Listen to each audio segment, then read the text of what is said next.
In this video, let's work on a way to calculate depreciation following the modeling rules. Now, what do we mean by depreciation anyway? Remember this column DD&A from one of the earlier models we did? What we did is we took the capital investment and spread it forward over 3 years so that we could subtract that from our taxable cash flow and get a savings on taxes. The reason we do that is the tax laws don't let us write off that entire $1,400 in the 0th year. They require us to spread it out over the useful life of that project. Now, what do we mean by useful life of the $1,400? I'm going to go out to Wikipedia and look at the maker's depreciation schedule. So if I were spreading something over 3 years, an accountant might call that 3-year property, and it might be things like handling devices for food and beverage, or special tools in the manufacture of finished plastic products, etc. Now, if I had something that I thought would last a lot longer, like 20-year property, like a municipal sewer, gosh, I'd want that to last a long time.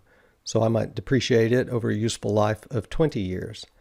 Obviously, these aren't exactly the useful life of these objects, but hopefully they're directional and it drives our taxes.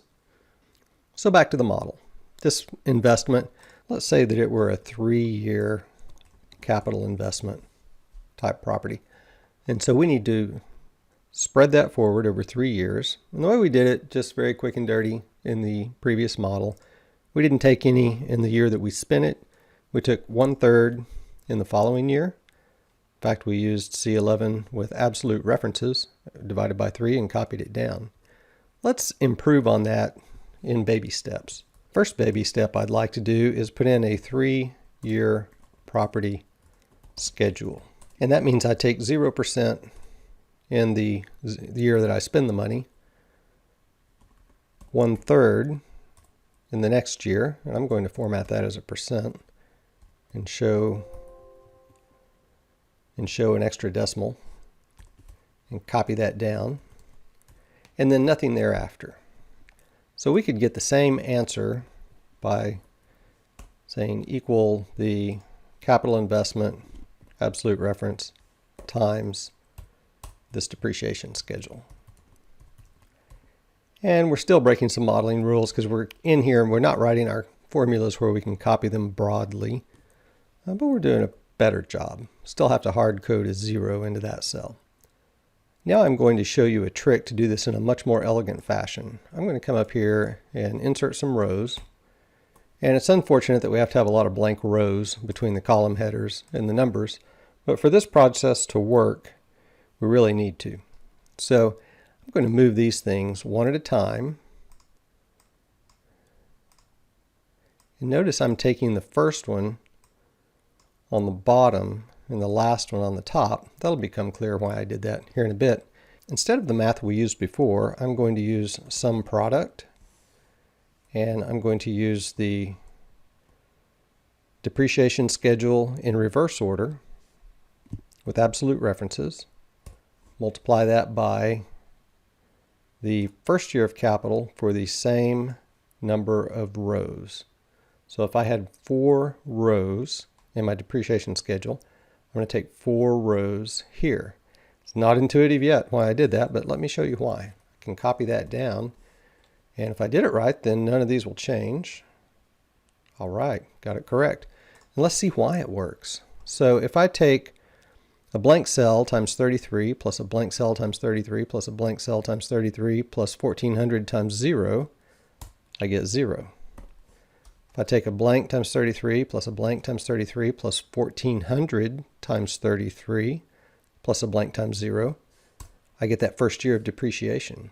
So you see why these needed to be in reverse order, because the first time this hits, it's going to be at the early end of the depreciation schedule. It's going to take a few times before that sinks in. Let's check the next cell. This time I had a blank times 33 plus 1400 times 33 plus a blank times 33 plus a blank times 0. Got the 467. And then finally, the last time that 1400 is going to get picked up by this moving red box, 1400 times 33 plus a bunch of other stuff that amounts to 0, we get the 467. And then now in the next cell where I don't want any depreciation, I don't have any because my red box has now moved beyond the 1400. My depreciation schedule stays the same. It's going to take some repetition for that to sink in, but come back and review that part of the video because that's really the crux of what we're doing here. It's a very elegant solution. Somebody taught me 25 years ago. I've never seen it in a book anywhere, but it sure does work well for calculating depreciation. The beauty of it is I could come in here and spend another 1400 a couple of years later, and look what happens. In the 0th year, I get the same thing. In the first year, I get the same thing. But in the second year of this model, I get a blank times 33 plus 1400 times 33. So this amount is in its first, second, third year of depreciation, if you will. If you'll let me count the first one as 0. And then this 1400 is 0 depreciation. So when I go down to the next row, this 1400 is in its second year of depreciation where it has a number, 33. So I'm getting 1400 times 33, which is 467, plus a blank times 33, which is 0, plus 1400 times 33, which is another 467. And so I'm actually picking up all the depreciation for both of these two different investments at different times in this DD&A column. I guess to be specific, I need to call that 3-year DD, 3-year property DD&A. And I'll call this 3-year property just to be consistent. Now, I don't expect that to sink in immediately, but this would be a good time to review back to the beginning of the video and see why we're using SUMPRODUCT. Now, I've made the first year of depreciation 0. That may be a little bit confusing. So let's say we had let's call this 3-year straight line property. And then let's go and say we had a different investment that was 5-year makers property. Because if you remember that table from Wikipedia, it said we could have 3-year, 5-year, 7-year. All these are going to be different depreciation schedules. And I think it's best to keep them in different columns on our model. So let me come in here and insert an entire column, get rid of that formatting, copy, paste, and call this 5-year makers.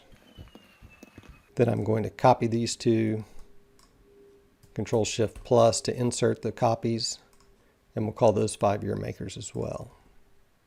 I'll select all those and do an Alt-HOI. Zoom out just a little bit. Now we need to fix the math on this. I'll just delete for now. What does a 5-year maker's depreciation schedule look like? Well, let's go ask Wikipedia. These are the maker's depreciation schedules for 3, 5, 7, 10, 15, and 20. And so that 5 is going to actually have 6 numbers in it. The first year is 20%. So the year in which I spend that capital is 20. The second is 32. The third is 19, and so on. So let me put these numbers in reverse order in our model. And here they are. We've got that first year, which is the year in which we spend the capital, and then the second, third, fourth, fifth, and sixth. To calculate the DD&A for that investment, and let's say I spent $2,000 on that type of capital, and let's say that a year later I spent, well, 2 years later I spent $1,000.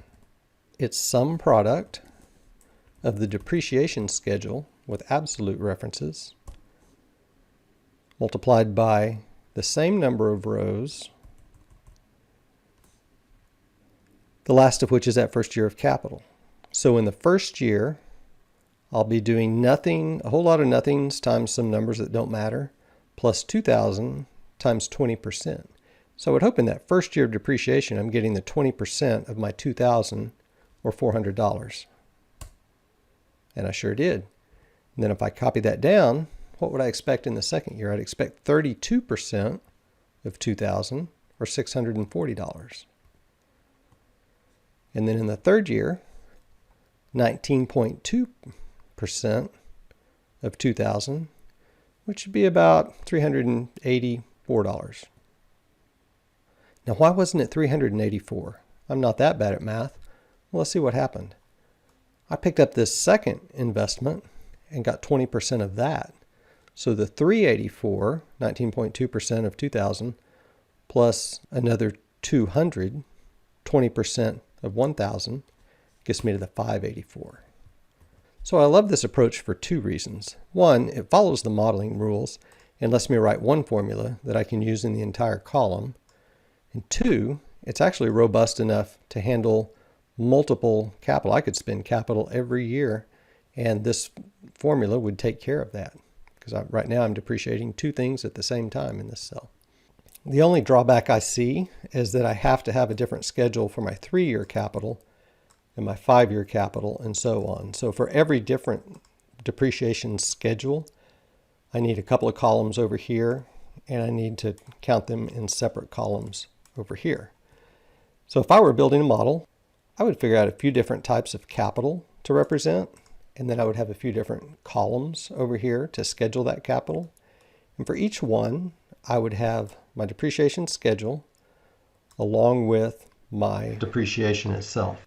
Now what I could do to save space, if you'll notice, these cells are never used, but I always have to have enough rows that I had over here.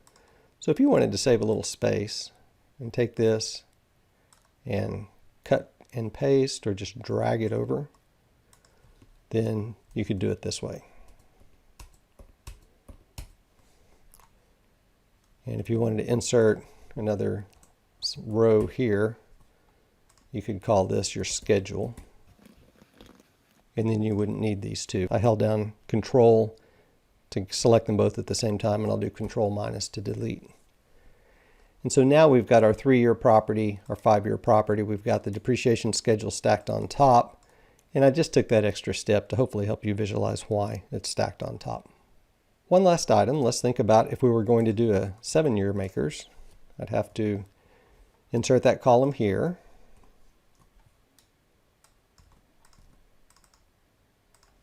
Call it 7. Insert a column here. Call it 7. And then I don't have enough rows. That 7-year schedule actually needs 8 rows for the depreciation schedule. And now with the extra rows, I have plenty of room. So if I were going to invest $1,000 in 7-year property here, copy, paste formats, I'd use the same sum product of this schedule, comma, with absolute references on the entire range, comma, I would start right here. 8 rows times 8 rows.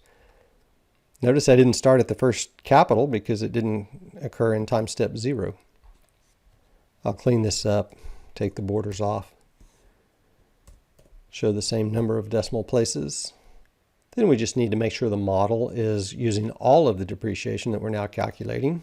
We probably would be in a great tax situation with all this depreciation.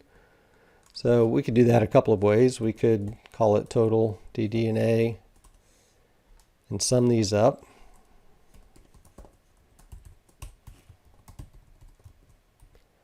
And then for our taxable cash flow, instead of just looking at the 3-year, we could look at the total. Or we could have just done that in this formula where we took the revenue minus the expenses minus each individual depreciation. We would have gotten the same answer either way. I kind of like seeing the total DD&A on there so that I know what it is. I hope this has been helpful. Have a great day.